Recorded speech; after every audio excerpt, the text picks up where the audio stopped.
Troisièmement, je le dis quand même, je pense que mon collègue et ami est mal placé. Il est mal placé parce que d'abord, il est membre du gouvernement, il est ministre du Commerce, sa famille est impliquée dans l'appel d'offres à travers Movis, parce que tout le monde sait que le groupe, c'est le groupe Sivom, mais ils ont inversé le nom. Quand vous inversez, Sivom s'appelle Movis, c'est son frère qui est le DG. Je trouve que, de ce point de vue, ça me gêne. Ça me gêne, et d'autant plus qu'il a la responsabilité de nous aider à régler ces questions de cherté de vie.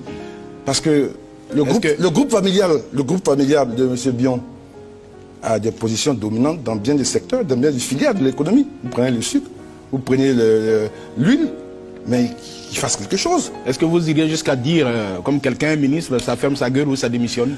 Non, je ne dirais pas ça. Mais ce que je dis, c'est que c'est un peu de cohérence. Vous ne pouvez pas être ministre du gouvernement et opposant au gouvernement. Vous ne pouvez pas être membre de l'équipe et jouer contre l'équipe.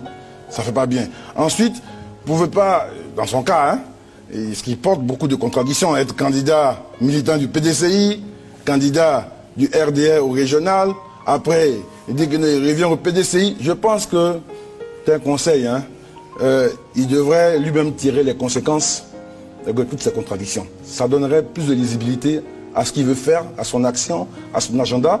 Ça simplifierait les choses, ça donnerait plus de cohérence. Il lui appartient, parce qu'aujourd'hui, c'est quoi le piège? On voit bien sur les forums. Si c'est le gouvernement, je ne sais pas, moi je ne sais pas moi qui décide ces choses-là. Moi je parle franchement. Parce que vous m'avez posé la question franchement, et lui-même nous a montré que la liberté de parole, c'est pas mal. Si on le démissionne, on va dire, ah, comme il s'est plaint, on a démissionné. Et s'il ne réussit pas à baisser les prix, il va dire, non, c'est parce qu'il y avait le port. Je trouve que nous met dans une situation embarrassante. Moi, je l'invite à revenir dans l'esprit d'équipe. Nous sommes une équipe autour du Premier ministre. Nous pouvons gérer ces contradictions et faire avancer le pays. Très bien.